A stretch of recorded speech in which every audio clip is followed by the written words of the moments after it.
بسم اللہ الرحمن الرحیم۔ السلام علیکم دوستو، دنیا بھر کی خبروں میں آج آپ سنیں گے، لیکن اس سے پہلے اگر ہو سکے تو لائک، سبسکرائب اور بیل آئیکن کا بٹن ضرور دبا لیں۔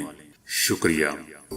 لڑائی بندی کے باوجود مسجد اقصی میں اسرائیلی پولیس کا نمازیوں پر حملہ۔ مقبوضہ مغربی کنارے اور غزہ میں حماس کی جیت پر جشن منایا گیا۔ بڑوں پر ہاتھ نہ ڈالنے کے باعث نیب کرپشن پر قابو پانے میں ناکام ہے، وزیر اعظم عمران خان۔ سعودی عرب متحدہ عرب امارات کے بیشتر نوجوان کینسر میں مبتلا ہونے لگے، ایک تحقیق۔ خبردار ہیڈ فون کے ساتھ ڈرائیونگ خطرناک ہو سکتی ہے، تحقیق۔ 10,000 قدم نہ صحیح، روزانہ 4,000 قدم بھی صحت بخش ہو سکتے ہیں، تحقیق۔ ملک بھر میں آٹے کی قیمت میں اضافے کا شدید خدشہ پیدا ہو گیا۔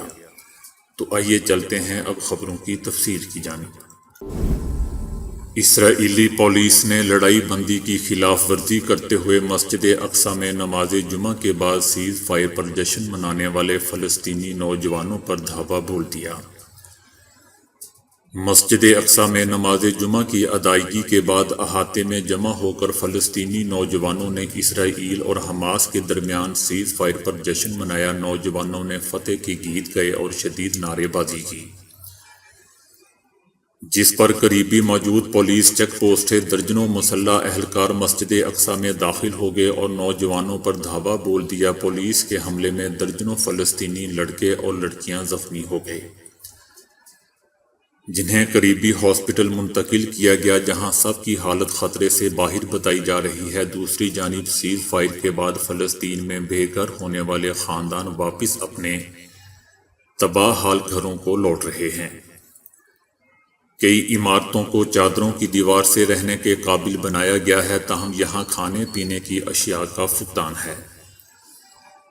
اسرائیلی طیاروں کی بمباری سے تباہ ہونے والی ایک عمارت کے ملبے سے کل 3 سالہ بچی سمیت 9 باڈیز نکالی گئی ہیں۔ اسرائیلی حملوں میں شہید ہونے والوں کی مجموعی تعداد 66 بچوں سمیت 243 ہو گئی ہے۔ دوستو، یاد رہے کہ اسرائیل نے 11 روز سے مسلسل جاری بمباری کو روکنے کا فیصلہ کرتے ہوئے سیز فائر کا اعلان کیا تھا، جسے حماس نے اپنی فتح قرار دیتے ہوئے غزہ میں جشن بھی منایا۔ اسرائیلی کابینہ نے غزہ میں یک طرفہ لڑائی بندی کی منظوری دے دی تھی۔ فوری طور پر لڑائی بندی کا فیصلہ شدید امریکی دباؤ پر کیا گیا تھا۔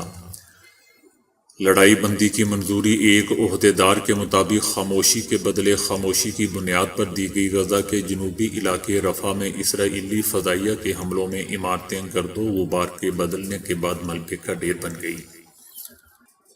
اقوام متحدہ نے کہا تھا کہ اسرائیلی آرمی اور فلسطینی گروپوں کے درمیان مسلسل حملوں کا تبادلہ ناقابل قبول ہے، اور یہ کہ لڑائی کو فوری طور پر روکا جانا چاہیے۔ اگر زمین پر کوئی جہنم ہے تو وہ غزہ میں رہنے والے بچوں کی زندگی ہے، ایسا اقوام متحدہ کا کہنا تھا۔ امریکی صدر جو بائیڈن نے کہا ہے کہ امریکہ اسرائیل کی جانب سے فلسطین میں لڑائی بندی کے اعلان کا خیر مقدم کرتا ہے۔ امریکی صدر جو بائیڈن نے پریس کانفرنس کرتے ہوئے کہا ہے کہ اسرائیلیوں اور فلسطینیوں کو امن کے ساتھ رہنے کا حق ہے اور لڑائی بندی کے بعد آگے بڑھنے کے مواقع ملیں گے۔ امریکی صدر کا کہنا تھا کہ غزہ میں انسانی امداد پہنچانے کے لیے ہر ممکن اقدامات کر رہیں گے اور اس حوالے سے اقوام متحدہ سمیت دیگر اسٹیک ہولڈرز کے ساتھ مل کر کام کر رہے ہیں۔ اسرائیل اور حماس کے درمیان 11 دن بعد لڑائی بندی کا غیر مشروط معاہدہ طے پا گیا ہے، جس پر مقبوضہ بیت المقدس، مقبوضہ مغربی کنارے اور غزہ میں جشن بھی منایا گیا۔ لڑائی بندی کا اطلاق فلسطینی وقت کے مطابق رات 2 بجے ہوا، جبکہ معاہدے میں مصر نے ثالث کا کردار ادا کیا۔ اسرائیلی وزیر اعظم نیتن یاہو نے جاری ایک بیان میں کہا ہے کہ سیکیورٹی کابینہ نے غیر مشروط لڑائی بندی کے لیے مصر کے اقدام کو قبول کرنے کے لیے متفقہ طور پر سفارشات کو قبول کیا۔ اس کے بعد فلسطینی گروپ حماس نے ایک بیان میں لڑائی بندی کی تصدیق کرتے ہوئے کہا ہے کہ لڑائی بندی کا نفاذ جمعے کی صبح 2 بجے سے ہو گیا ہے۔ غزہ اور فلسطینی علاقوں میں ہزاروں افراد لڑائی بندی کا جشن منانے کے لیے سڑکوں پر نکل آئے۔ ہاتھوں میں پرچم تھامے نوجوانوں نے آزادی کے حق میں نعرے لگائے۔ لڑائی بندی پر پاکستان کا کہنا ہے کہ لڑائی بندی فلسطین میں قیام امن کی طرف پہلا قدم ہے، جو کہ اجتماعی اور متحدہ عمل کی طاقت کا نتیجہ ہے۔ تازہ ترین اطلاعات کے مطابق لڑائی بندی کے اعلان کے بعد بھی اسرائیلی آرمی کی جانب سے بمباری اور فائرنگ کا سلسلہ جاری رہا۔ اسرائیل کی جانب سے یک طرفہ اور بے رحمانہ کارروائی کے دوران 90,000 سے زائد افراد نقل مکانی کرنے پر مجبور ہوئے۔ وزیر اعظم عمران خان نے کہا ہے کہ نیب 23 سال سے کرپشن کے خلاف کام کر رہا ہے، لیکن ہم اس لیے کرپشن پر قابو نہیں پا سکے کیونکہ ہم صرف چھوٹے لوگوں کو پکڑتے ہیں۔ عمران خان کا کہنا تھا کہ چین نے بہت کم عرصے میں غربت سمیت دیگر مسائل پر قابو پا لیا۔ ہم ان سے بہت کچھ سیکھ سکتے ہیں۔ لوگوں کو غربت سے نکالنا ہماری حکومت کی ترجیح ہے۔ ملک کے لیے کلین انرجی بہت ضروری ہے۔ پاکستان کو سب سے زیادہ موسمیاتی تبدیلیوں کا سامنا ہے۔ پاکستان کے دریاؤں میں 80% پانی گلیشیئر سے آتا ہے۔ گلوبل وارمنگ میں ایسے منصوبے کسی نعمت سے کم نہیں۔ ان کا کہنا تھا کہ سی پیک گیم چینجر منصوبہ ہے۔ زرعی شعبے میں بھی چائنا سے مدد لے رہے ہیں۔ وزیر اعظم نے کہا کہ ہم کرپشن کے خلاف بھی جہاد لڑ رہے ہیں۔ کرپشن کا خاتمہ کیے بغیر کوئی ملک ترقی نہیں کر سکتا۔ جب تک طاقتور قانون کے نیچے نہیں آئے گا، ترقی ممکن نہیں۔ چین نے کئی لوگوں کو کرپشن پر سخت سزائیں دی ہیں۔ وزیر اعظم عمران خان کا زور دے کر کہنا تھا کہ نیب 23 سال سے کرپشن کے خلاف کام کر رہا ہے، لیکن ہم اس لیے کرپشن پر قابو نہیں پا سکے کیونکہ ہم صرف چھوٹے لوگوں کو پکڑتے ہیں۔ جبکہ چین میں دیکھا گیا کہ اوپر کی کرپشن پر ہاتھ ڈالا گیا، تب ملک میں نیچے والی کرپشن خود بخود کم ہوتی چلی گئی۔ ایک تحقیق سے معلوم ہوا ہے کہ سعودی عرب اور متحدہ عرب امارات کے نوجوانوں میں امریکہ اور یورپین ممالک کی نسبت کینسر میں مبتلا ہونے کی تعداد خطرناک حد تک زیادہ ہے۔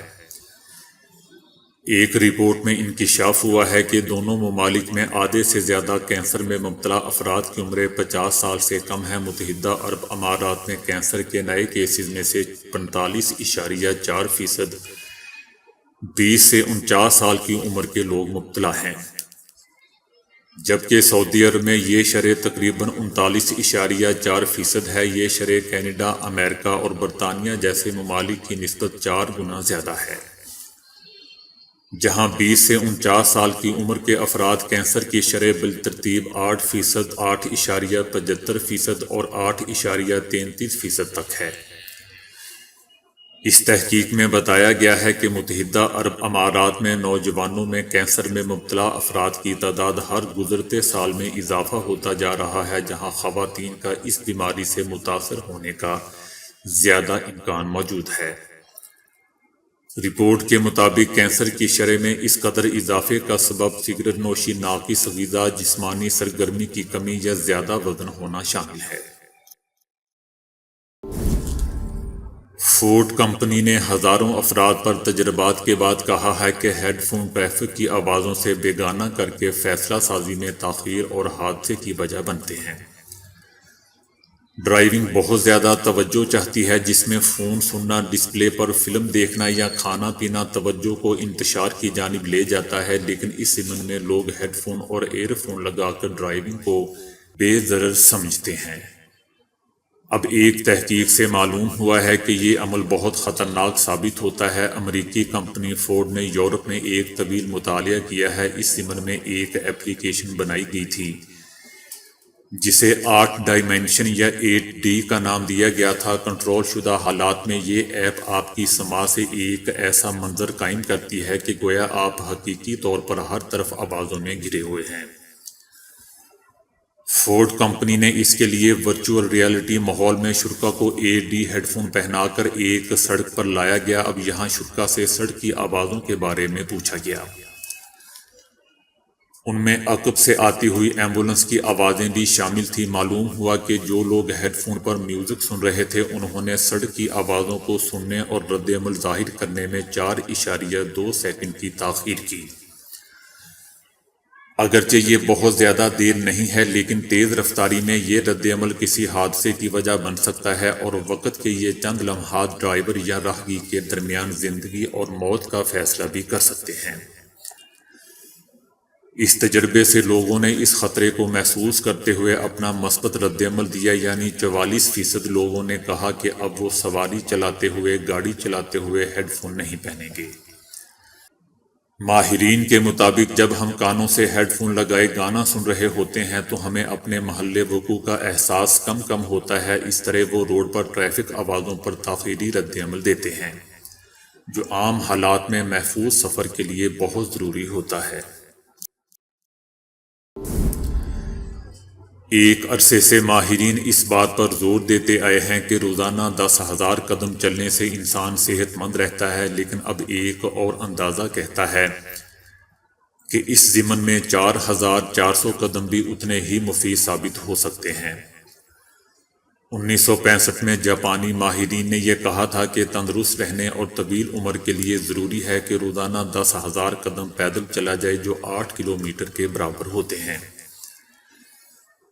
بہت سے لوگ اس پر عمل کرتے ہیں، لیکن تیز رفتار زندگی اور وقت کی کمی سے یہ امر محال بھی ہے۔ اب ہارورڈ میڈیکل اسکول اور یونیورسٹی ہارٹ فورڈ شائر کے ماہرین نے کہا ہے کہ روزانہ 4,400 قدم چل کر بھی طبی فوائد سمیٹے جا سکتے ہیں، لیکن ان کا موقف ہے کہ 4,400 سے زائد قدم چلنے پر فوائد بڑھ جاتے ہیں۔ اب بھی ماہرین واکنگ یا تیز قدمی کو صحت کے لیے انتہائی موضوع قرار دیتے ہوئے اسے امراض قلب، بلڈ پریشر، شوگر اور دیگر دماغی امراض کے خلاف ایک ڈھال قرار دیتے ہیں۔ اگر کوئی 2 گھنٹے تک پیدل چلے تو وہ 10,000 قدموں کے برابر ہوگا، لیکن 4,400 قدم کا ہدف صرف 53 منٹ میں حاصل ہو سکتا ہے۔ اس لیے ضروری ہے کہ ہم روزانہ اپنی صحت کے لیے 1 گھنٹہ ضرور نکالیں۔ University of Hertfordshire کی سائنسدان لنڈسے باٹمز کہتی ہیں کہ روزانہ 10,000 قدم چلنا صحت مند عمل ہے، لیکن اب اگر یہ اہداف حاصل نہ ہو سکیں تو کم از کم 4,400 قدم چلنے کو ہی اپنا معمول بنایا جائے۔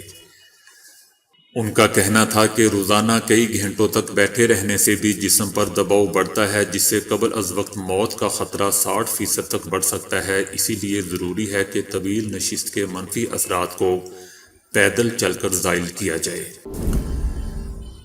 اوپن مارکیٹ میں قیمت میں اضافے کے بعد پاکستان میں آٹے کی قیمت میں اضافے کا خدشہ ہے، جبکہ گندم کی کم دستیابی کے سبب فلور ملز کو آٹے کی وافر سپلائی میں بھی مشکلات کا سامنا ہے، جس کے بعد ملک بھر میں آٹے کی قیمت میں مزید اضافے کا امکان پیدا ہو گیا ہے۔ 20 کلو آٹے کی قیمت میں 80 روپے کا اضافہ ہو چکا ہے۔ آٹے کی قیمت میں اضافے کی صورت میں تندوری روٹی کی قیمت میں اضافے کا بھی امکان ہے۔ گندم نہ ملنے سے متعدد چھوٹی ملز کئی روز سے بند ہیں۔ محکمہ خوراک، پاسکو اور ضلعی افسران فلور ملز کی گندم پکڑ کر اپنی خریداری اہداف کو مکمل کر رہے ہیں۔ تو دوستو، آج کے لیے اتنا ہی۔ ویڈیو کو لائک اور شیئر کرنے کا بہت بہت شکریہ۔